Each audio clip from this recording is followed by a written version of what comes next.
El sistema solar, nuestro hogar, inmenso, majestuoso, pacífico. Vuelva a pensarlo. En un principio no había nada más que una enorme capa fina de gas. ¿Cómo pudimos transformarnos de eso a esto? Cuando observamos el cielo, estamos buscando nuestros orígenes, lo que sucedió. Si se analiza la historia del sistema solar, se puede presuponer un nacimiento tremendamente caótico. Parece un pinball planetario. Fueron sucesos extremadamente violentos. Se trata de una historia de supervivencia impresionante. Es la formación de nuestro sistema solar.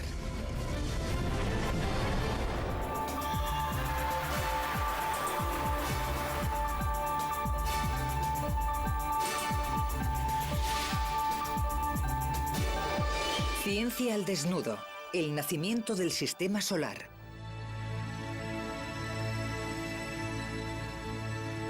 A lo largo de la historia, los cielos han inspirado asombro y sobrecogimiento en los observadores humanos. Nuestros ancestros contemplaban el cielo con admiración e imaginaban el poder de esos objetos brillantes que nosotros llamamos planetas. La cuestión es que desde que ha existido el hombre, ha observado el cielo. Ha estudiado lo que se ve en él y se ha preguntado lo mismo. ¿Qué relación existe entre nosotros y eso? En la antigüedad se construyeron megalitos, templos y pirámides con los que predecir sucesos cósmicos y adorar a los dioses del cielo. Sin embargo, los primeros telescopios desvelaron que el universo era muy diferente a lo que nos habíamos imaginado.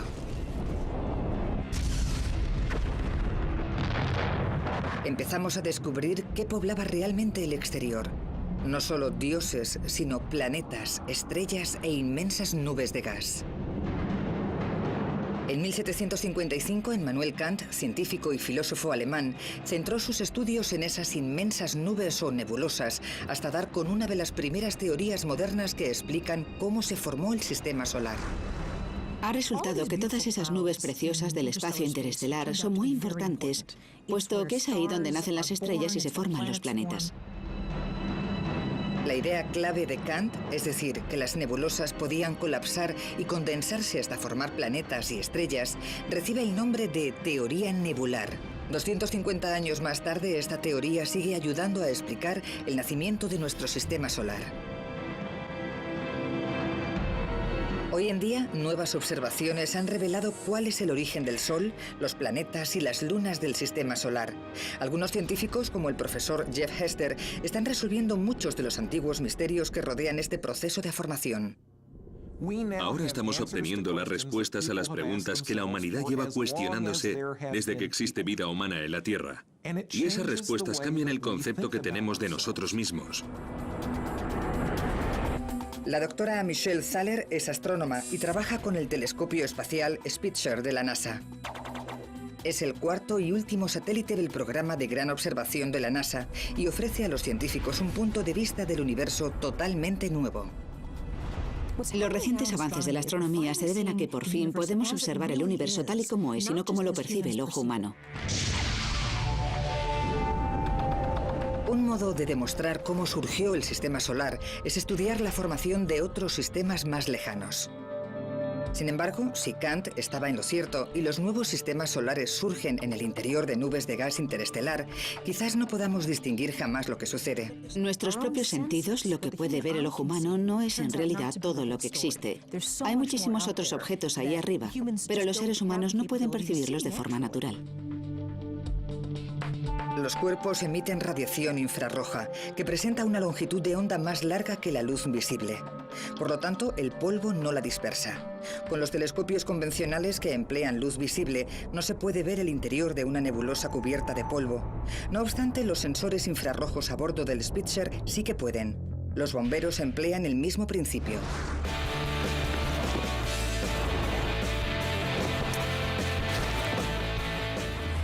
Esta habitación está repleta de humo. No hay manera de ver con nuestros ojos o con una cámara normal qué sucede en el interior. Por eso los equipos de bomberos emplean cámaras de infrarrojos para detectar a las personas que están en la sala, aunque en realidad lo que observan es el calor de su cuerpo. El Spitzer funciona del mismo modo, ya que consigue divisar planetas dentro de gigantescas nubes de humo y polvo, lo mismo que logran hacer estos chicos con personas. La luz visible se bloquea completamente con el humo y el polvo, pero la luz infrarroja presenta una longitud de onda más larga y es pura coincidencia que no haya elementos químicos que la detengan. Puedo ver que hay una persona ahí dentro. Señor, ¿puede oírme? ¡Despierte! ¡Fuego! ¿Está bien?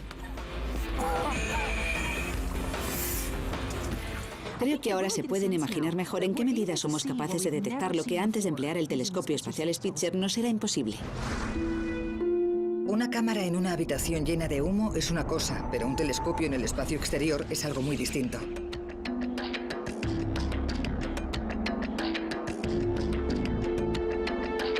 En tierra, Thaler y sus compañeros esperaban angustiados en 2003 los primeros datos del Spitzer.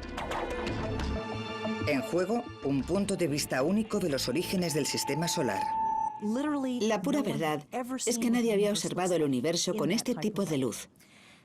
En un principio, estábamos maravillados por su belleza. Yo no creía que las imágenes del Spitzer iban a ser tan cautivadoras como resultaron ser. Son preciosas. Sin embargo, no son tan solo fotografías hermosas. Lo importante es que al observar cómo se forman otros mundos lejanos, también estamos aprendiendo cómo nació nuestro propio sistema. Uno de los privilegios de observar la formación de estrellas y planetas es que, de hecho, es una especie de viaje en el tiempo. Nos remontamos de este modo a nuestros orígenes hace miles de millones de años. Esta visión del pasado se convierte en una instantánea de las primeras etapas de la formación de los sistemas solares. Esta es la mejor imagen que se puede obtener del colapso de una nebulosa. De hecho, gracias al Spitzer, hemos conseguido distinguir el momento en el que el polvo comienza a acumularse y calentarse hasta que al final emerge la nueva estrella. De este modo, resulta que la teoría que Kant definió hace 250 años es básicamente cierta. Nuestra propia nebulosa empezó a colapsar hace 4.600 millones de años. Es probable que llevara girando lentamente en el espacio desde su formación, pero cuando se produjo el colapso, comenzó a girar mucho más deprisa. Esto responde a la ley de la física conocida como la conservación del momento angular. A medida que se contrae la nebulosa, se concentra la misma cantidad de energía en un espacio más pequeño, y para conservar el momento debe aumentar la velocidad de rotación. Y a continuación se expande durante varios meses. Mientras se dilata, brilla tanto como una galaxia entera, tanto como 1.000 millones de soles juntos. Los procesos nucleares extremos que se producen dentro de la estrella moribunda fusionan los elementos que ésta creó en vida y surgen elementos más pesados. Cuando explota la estrella, estos se esparcen por el espacio. Al morir una supernova, crea los elementos esenciales para que surjan planetas y vida en otro lugar. Los productos obtenidos tras millones de años de reacciones nucleares se dispersan por el gas interestelar. Durante este proceso surgen algunas de las nubes a partir de las cuales nacerán al final nuevas estrellas. No obstante, son nubes tan finas que es difícil saber qué provoca que colapsen. El mejor modo de averiguarlo es examinar la materia que una vez constituyó la nube, y eso significa analizar los dos objetos más antiguos del sistema solar: los asteroides y los cometas. Pero antes de nada, los científicos necesitan recoger muestras del espacio exterior.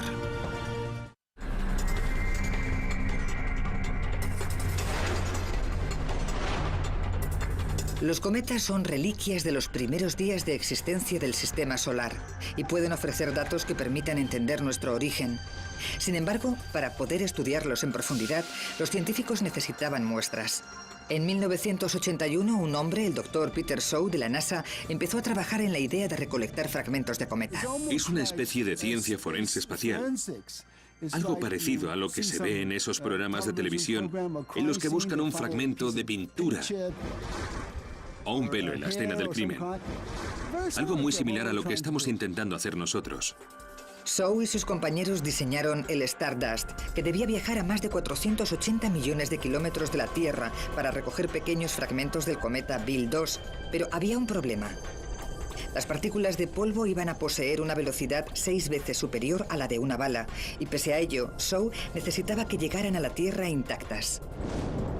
Lo que necesitaba era un material especial que fuera capaz de contener una bala a gran velocidad, que pudiera capturarla sin romperla. Lo que necesitaba era recoger la bala sin que explotara. Shaw debió realizar más de 2000 experimentos para perfeccionar el aparato que se iba a emplear en la pesca de cometas. Estaba fabricado con el mismo elemento químico que el vidrio, el dióxido de silicio, pero presentaba una densidad 1000 veces inferior a la de este. Shaw lo llamó aerogel de silicio con gradiente suave. Si existía algo que pudiera detener las partículas de cometa, era este material.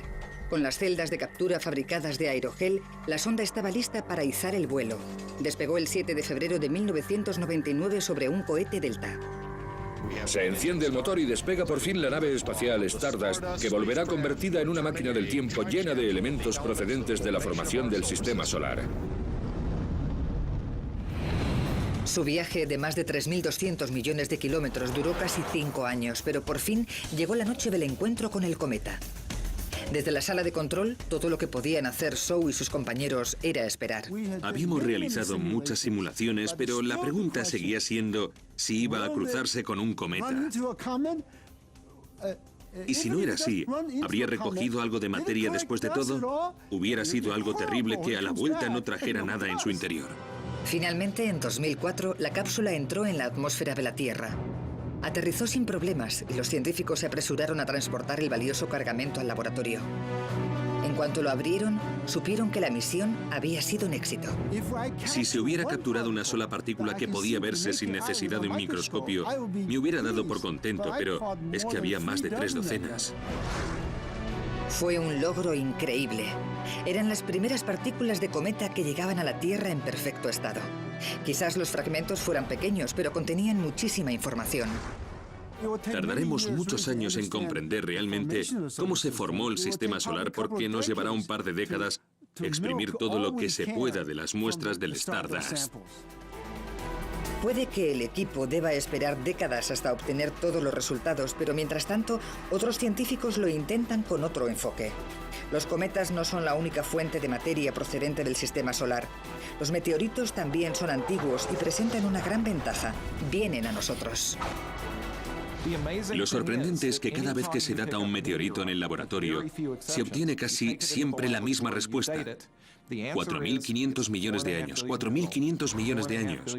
Por tanto, estos fragmentos son restos del sistema solar primigenio. En consecuencia, lo que se tiene en la mano es una pieza clave que relaciona el inmenso universo con cualquier individuo, con nuestra existencia en general y con la historia que ha hecho que lleguemos hasta aquí.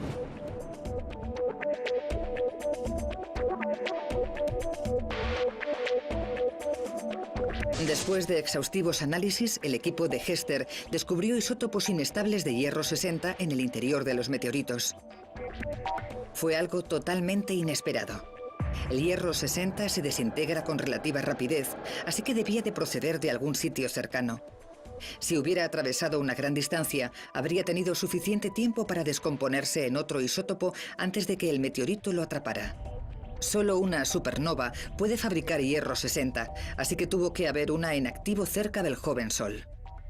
Fue sorprendente que obtuviéramos una prueba tan irrefutable de que el joven Sol, el sistema solar primigenio, estuvo rodeado de un ambiente violento cerca de una estrella enorme y que sufrió la explosión de una supernova. Nos dimos cuenta de que ese hecho iba a modificar el modo de comprender lo que ocurre en la actualidad y lo que había sucedido en los orígenes del sistema solar. A pesar de las fuerzas violentas que se despertaron, puede que nuestro sistema solar se formara junto a una supernova. Estos hechos son tan violentos que redefinen todo lo que le rodea. Las ondas de choque procedentes de la explosión de supernovas impactan en todo lo que se encuentra a 20 años luz a la redonda. Es la consecuencia de la onda expansiva de una bomba galáctica. Lo prodigioso es que fuera exactamente esa fuerza destructiva lo que se necesitaba. La onda expansiva puede hacer que se concentre la materia dispersa del mismo modo como se recoge el polvo con una escoba. Por consiguiente, el colapso de nuestra gigantesca nube de polvo pudo haberse visto inducido por la explosión de una supernova cercana. Las ondas de choque hicieron que se comprimiera el gas que había a años luz, y es esta compresión la que provoca el nacimiento de otras estrellas. Quizás la onda expansiva amontonara la materia de nuestra nebulosa y cuando estuvo lo suficientemente comprimida empezó a hacer su efecto la gravedad y se inició el colapso. En el interior de la nebulosa, girando alrededor del joven Sol, comenzaron a tomar forma los planetas. Hoy en día, los científicos empiezan a comprender los sorprendentes procesos que los crearon.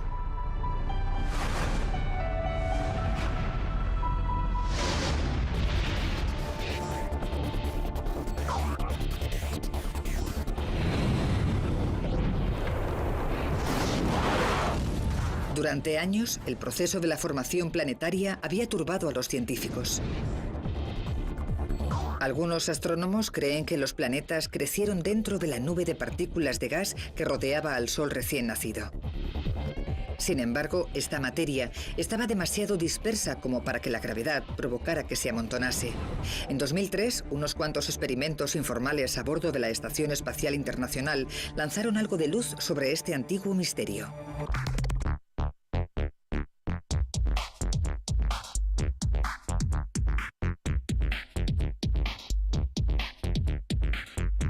En el tiempo libre, el astronauta Don Pettit se dedicaba a realizar unos pequeños experimentos en los que observaba cómo se comportaban las partículas en ausencia de gravedad.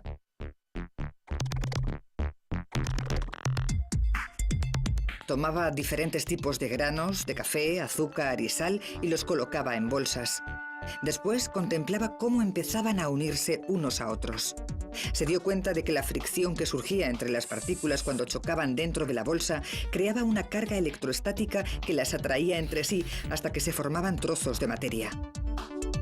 Esas mismas cargas electroestáticas también habrían aparecido si el experimento se hubiera realizado en la Tierra, pero en nuestro planeta la potente fuerza de la gravedad habría hecho imposible observar esos mismos resultados. Pettit y sus compañeros se dieron cuenta de que lo que ocurría en ausencia de gravedad dentro de la estación espacial podría haber sucedido del mismo modo en el ambiente de gravedad cero del sistema solar primigenio. Las partículas del disco protoplanetario cargadas debieron de comenzar a atraerse.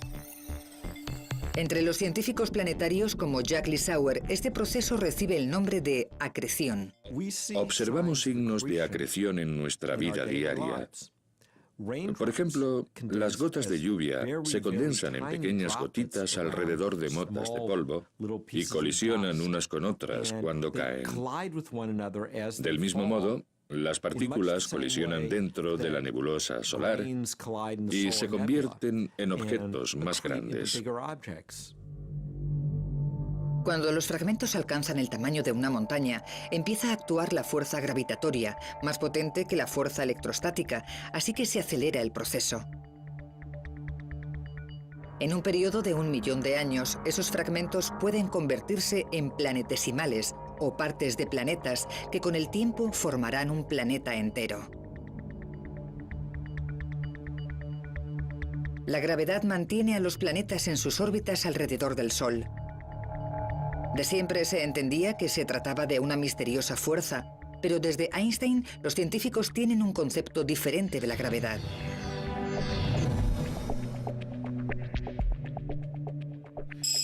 La mayoría de las personas saben que la gravedad del Sol mantiene los planetas en sus órbitas. Lo que vamos a hacer a continuación es ir un poco más allá para saber cuál es la verdadera naturaleza de esta fuerza. La primera ley del movimiento de Newton, la ley de la inercia, establece que todo cuerpo permanece en reposo o en movimiento uniforme rectilíneo si no actúan fuerzas sobre él. Ahora vamos a comprobarlo en esta superficie plana. Si esta bola representa a un planeta y lo hago rodar por la superficie, presentará un movimiento uniforme rectilíneo. Ahora bien, Einstein aportó algo en este aspecto.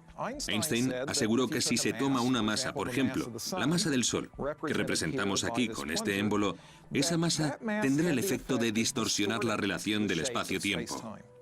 A nosotros no nos parece que está distorsionada. Desde arriba sigue siendo la misma superficie plana de antes, que se asemeja a un tablero de ajedrez. Sin embargo, no hay duda de que no es idéntica porque cuando se toma un planeta y se lanza a este espacio-tiempo distorsionado, intenta llevar un movimiento rectilíneo, pero no puede seguir una línea recta. En cambio, al final resulta que se mueve en torno a un objeto central en una órbita. Y este efecto del espacio-tiempo curvo recibe el nombre de gravedad. La gravedad ejerce la misma fuerza en todas direcciones y su efecto es siempre atraer la materia hacia el centro del cuerpo. En consecuencia, cuando es lo suficientemente potente, puede convertir cualquier objeto en una esfera. Por esta razón, todos los planetas del Sistema Solar son esferas prácticamente perfectas. Si su diámetro sobrepasa los 480 kilómetros, no pueden presentar otra forma. Todos los planetas son más o menos esféricos y todos proceden del mismo disco original. No obstante, son mundos totalmente distintos. Por ejemplo, Marte está formado por rocas mientras que Júpiter lo está por gases. Estas diferencias se explican con una ley fundamental de la física. Los diversos tipos de materia se condensan a diferentes temperaturas. Lo que decide qué es gas y qué es sólido tiene que ver con la temperatura y nada más. En un principio, toda la materia existente alrededor de nuestra joven estrella estaba tan caliente que se presentaba en estado gaseoso. Después, a medida que iba alejándose, fue enfriándose y la materia se condensó igual que los copos de nieve que se forman en la Tierra. En el sistema solar interno, que estaba más cerca del Sol, la temperatura era elevada, demasiado elevada para que se condense en el gas o el hielo. A esa distancia se evaporarían de forma instantánea.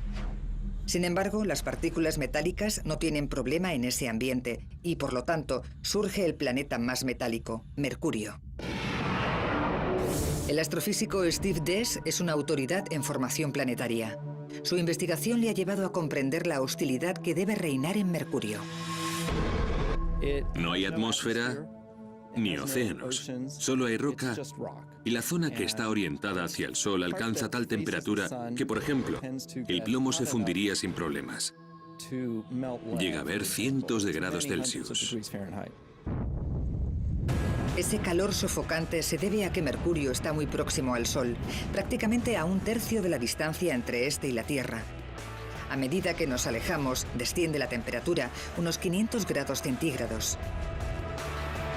En este ambiente se condensan partículas más rocosas. En consecuencia, en esta región se formaron Venus, la Tierra y Marte.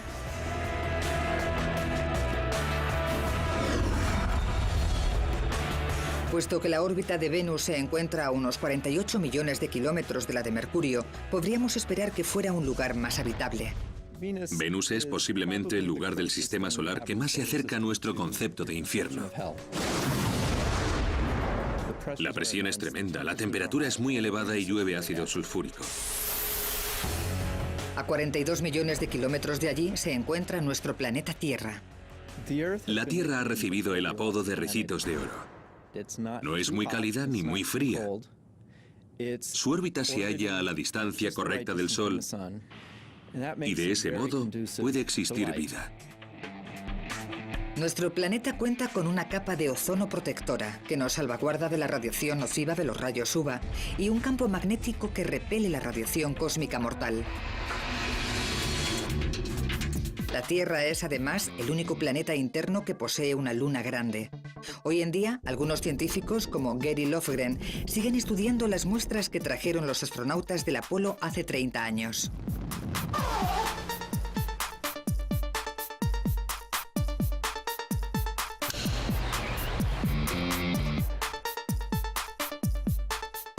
Lofgren trabaja en las instalaciones de almacenamiento lunar donde la NASA guarda la mayor parte de los 380 kilogramos de roca que recogieron de la Luna.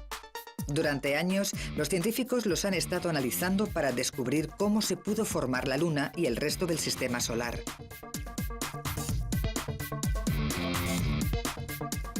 Se trata de una fuente inestimable para los geólogos.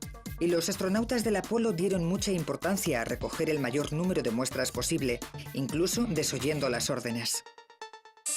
Neil Armstrong se aseguró personalmente de volver con un montón de rocas.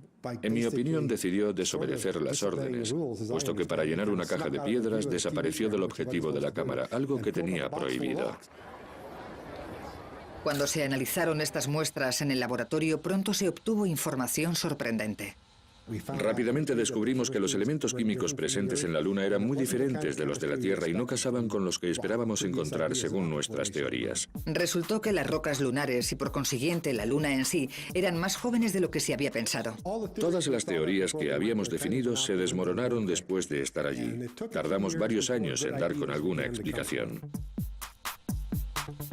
Si la teoría nebular estaba en lo cierto, tras la formación del sistema solar interno no podía haber quedado suficiente materia para que surgieran las lunas. Este enigma no se resolvió hasta que, tras décadas de trabajo concienzudo, los científicos hallaron otra hipótesis. En un panorama violento y devastador, la Tierra había tenido que experimentar un choque frontal interplanetario.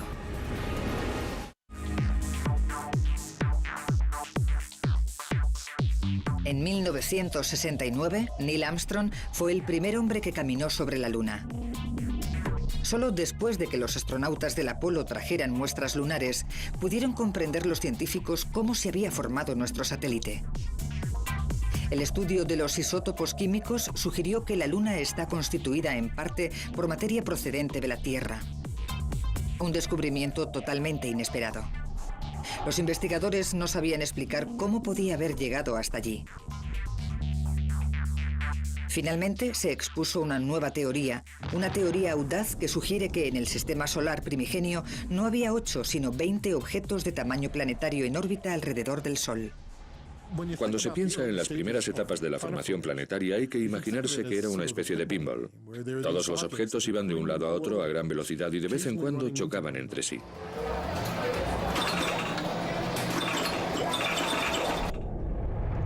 Hace 4.530 millones de años, la joven Tierra chocó frontalmente con un objeto llamado Theia, un cuerpo del tamaño de Marte. Si se produjera esa colisión hoy en día, probablemente conllevara el fin de la humanidad. Equivaldría a muchísimas bombas de hidrógeno explotando en la superficie de la Tierra a la vez.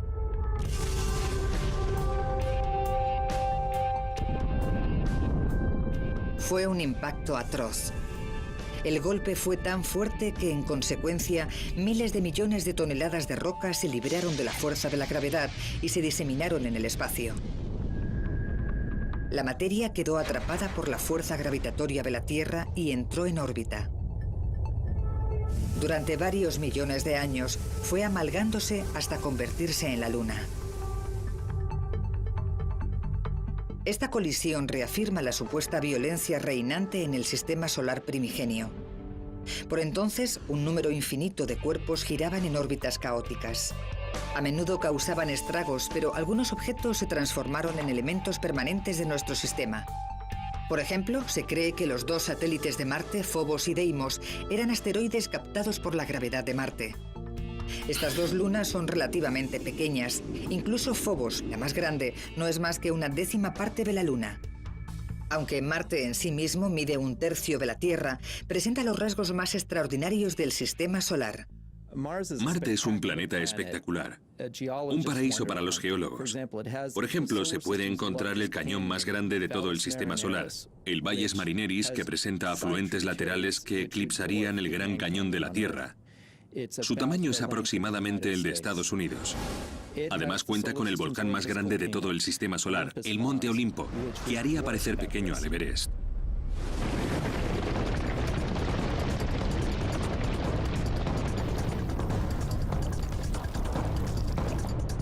Marte es el último de los 4 planetas terrestres internos. Son cuerpos rocosos que orbitan dentro del cinturón de asteroides. La razón por la que estos planetas no crecieron más solo puede explicarse con una falta de materia. En el sistema solar primigenio no había mucha cantidad de roca y metal. Constituían un 0,6% de toda la materia disponible. Además, los planetas internos no podían acumular componentes gaseosos porque hacía demasiado calor para que se condensaran. Por lo tanto, todos los gases se solidificaron más lejos. Pero antes de llegar a esa zona y a los planetas externos, hay que atravesar el cinturón de asteroides. La ciencia ficción ha dado la imagen de que es una zona abarrotada y difícil de cruzar. En la actualidad sabemos que en el cinturón hay por lo menos decenas de miles de asteroides que llegan a los 2 kilómetros de diámetro. Sin embargo, sería bastante improbable que una nave pilotada chocara contra uno. De hecho, debemos ser muy meticulosos si queremos que alguna sonda espacial alcance un asteroide, porque la distancia media que existe entre uno y otro puede ser de más de 1,5 millones de kilómetros.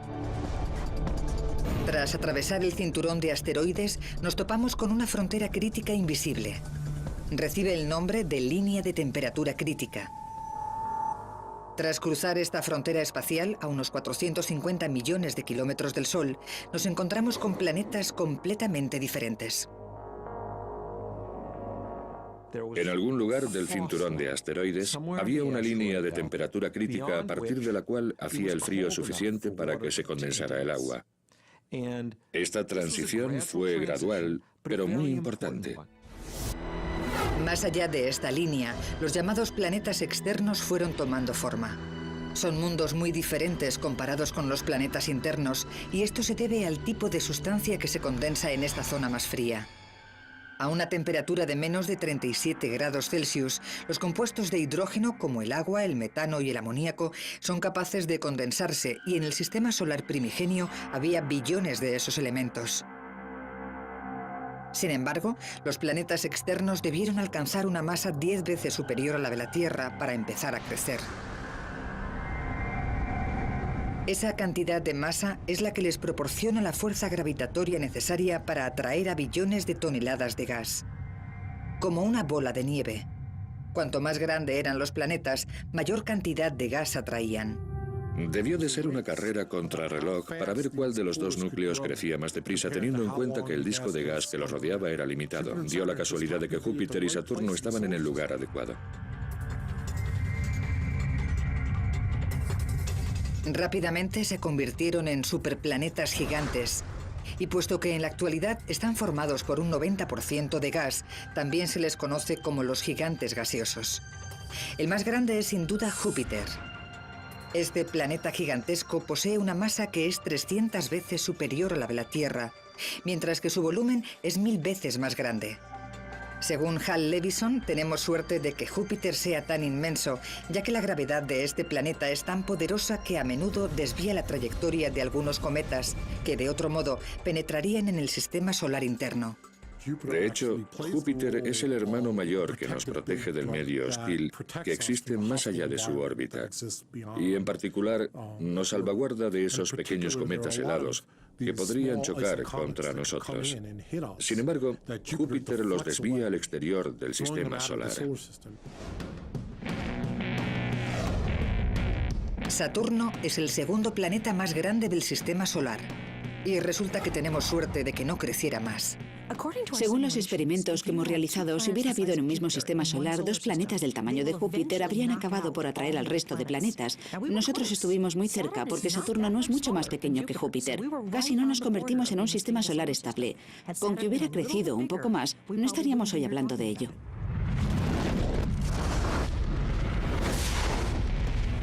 Es una idea que asusta.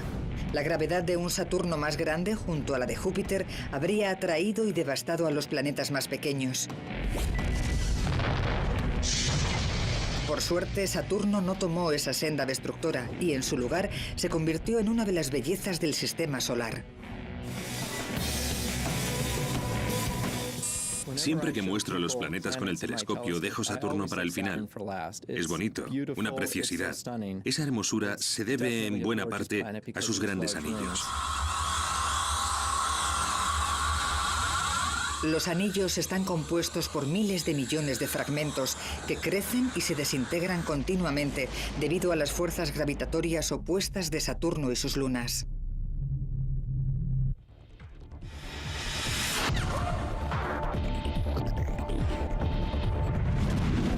Urano se halla a casi el doble de distancia del Sol que Saturno. Tanto este planeta como Neptuno son mundos helados con mucho menos gas que los gigantes gaseosos. En cierto sentido, llegaron al banquete demasiado tarde. Urano es un lugar muy sencillo de color verde azulado gracias a la capa de metano que recubre su atmósfera. Debido a esa lejanía, no se convirtió en un gigante de gas, sino en uno de hielo. La temperatura media alcanza los 200 grados bajo cero.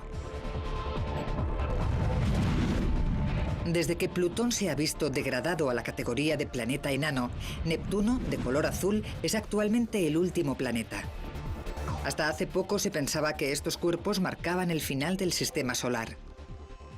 Nuestro concepto del sistema solar cambió drásticamente en 1992 cuando se descubrió una estructura que llamamos el cinturón de Kuiper.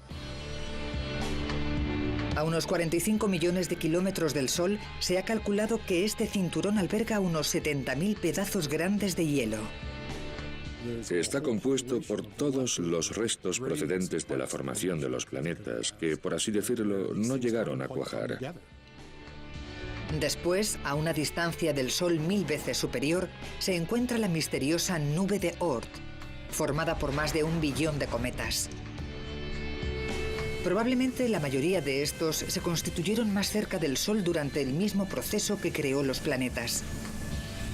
Sin embargo, puede que la fuerza gravitatoria de los jóvenes Júpiter y Saturno forzara la ampliación de la órbita de estos cometas, que, por tanto, quedaron relegados a los confines del sistema solar. A casi 1 año luz del Sol, los bordes externos de la nube de Oort configuran, esta vez sí, la última frontera. Se han descubierto miles de millones de estrellas más allá de nuestro sistema solar, muchas con planetas propios. Durante mucho tiempo, el santo grial de la astronomía fue encontrar un planeta en órbita en torno a una estrella, puesto que el único sistema solar y los únicos planetas que conocíamos eran los nuestros. ¿Qué aspecto iba a tener ese primer planeta extrasolar? En 1992 llegó el descubrimiento que se estaba esperando. Se detectó por primera vez un planeta extrasolar. Un planeta que orbita alrededor de una estrella lejana. El primer planeta que descubrimos fuera del sistema solar resultó ser más grande que Júpiter y estar ubicado muy cerca de su estrella. Este hecho desbarató todos los conceptos que se tenían de los sistemas solares. Es imposible que un objeto tan grande se forme tan cerca de una estrella, porque en realidad no hay suficiente materia. La naturaleza de estos planetas no cuadra con los modelos que explican la formación de los sistemas solares y no se trata de un problema que afecte solo a los mundos lejanos. Cuando se vuelve a estudiar el sistema solar, se comprende que la teoría que hasta ahora definía la formación de los planetas no es totalmente exacta. Es interesante intentar aplicar nuestros modelos, nuestros conceptos de la formación de los planetas a, por ejemplo, Urano y Neptuno. No cuadran. Es imposible que esos planetas se formaran donde se encuentran actualmente. La razón es que no pudo sobrar tanta materia a esa distancia del Sol como para que surgieran estos dos planetas. Es un misterio. Parece que Urano y Neptuno están en el lugar equivocado. Y este es uno de los diversos enigmas que la teoría nebular no puede explicar. También se encuentra la incógnita del cinturón de Kuiper. Según ese modelo, no debería hallarse allí. Pero lo más sorprendente es que parece que todos los cráteres de la Luna tienen la misma edad. Todos estos problemas amenazan con desacreditar la teoría de la formación del sistema solar.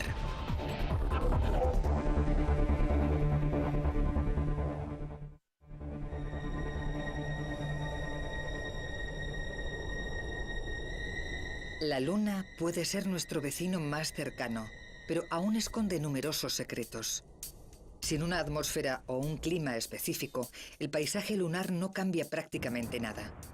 Por consiguiente, se creía que una serie de bombardeos cada 1000 años era suficiente para explicar su superficie agujereada.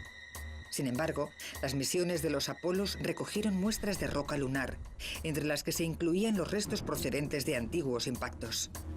Los resultados de los análisis contaron una historia muy diferente.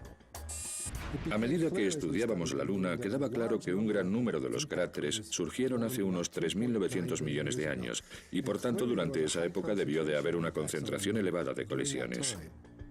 Los geólogos lunares emplean métodos de datación radiométrica para determinar la edad de las muestras.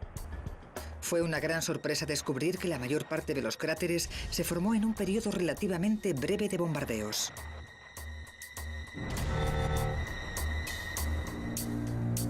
El Dr. David Crean es un experto en esta fase, conocida como el bombardeo pasivo tardío o el cataclismo lunar.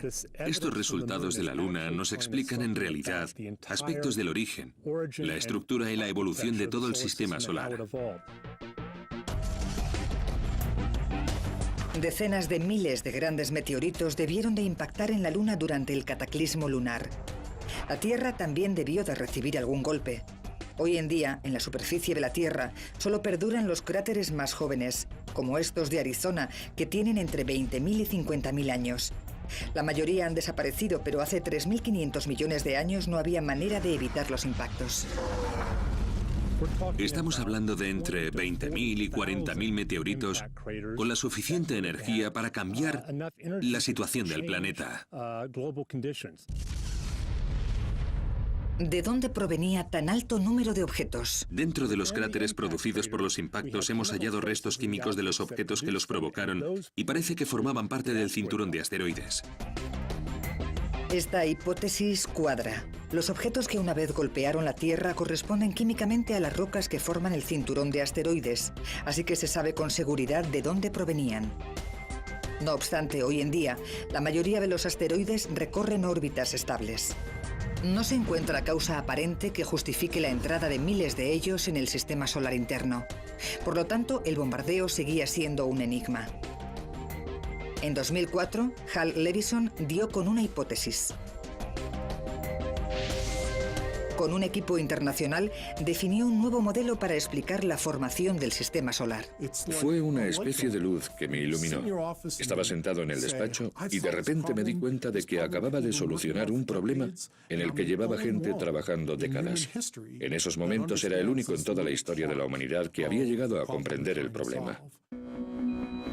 La teoría de Levison asegura que los planetas se formaron en órbitas muy diferentes, pero que se movieron después. La mayoría de los científicos creía que el sistema solar era estable y relativamente predecible, pero ahora muchos expertos no están de acuerdo.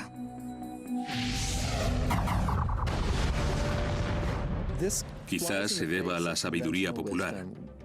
Posiblemente los astrónomos jamás se plantearon que los planetas no hubieran nacido donde los vemos en la actualidad.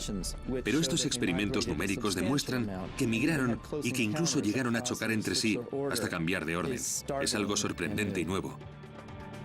Según las simulaciones de Levison, Júpiter y Saturno se atraían cada vez que sus órbitas se acercaban, pero en general estas fuerzas se anulaban. Solo cuando Júpiter giraba alrededor del Sol al doble de la velocidad de Saturno, ocurrió algo espectacular. Recibe el nombre de resonancia de 2 frente a 1 y ocurrió hace 3.900 millones de años. Esa posición hace que se muevan y se agiten los planetas. En lugar de anularse, las fuerzas gravitatorias de ambos planetas tomaron la misma dirección. Levison lo compara con empujar un columpio. Cada empujón hace que éste suba más alto. En el caso de Júpiter y Saturno, esos empujoncitos gravitatorios provocaron que crecieran sus órbitas hasta donde se encuentran hoy. Pero ese proceso también afectó al resto de planetas. Urano y Neptuno no pudieron soportarlo y se volvieron locos. Sus órbitas empezaron a cruzarse, la fuerza de la gravedad los atraía, o uno acababa en el exterior mientras el otro se veía arrastrado al interior. También giraron en torno a Júpiter y Saturno. Según esta teoría, es probable que Urano y Neptuno cambiaran de lugar y en consecuencia expulsaran cientos de asteroides fuera de sus órbitas. Solo pudo reinar el desastre. Algunos asteroides se vieron expulsados al exterior mientras otros se dirigían al Sol.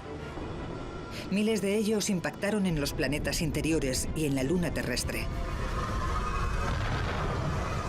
Puede sonar a una transformación demasiado caótica para ser cierta, pero diversas pruebas empiezan a sugerir que eso fue exactamente lo que sucedió. No podría volver a ocurrir. Júpiter y Saturno se encuentran demasiado lejos.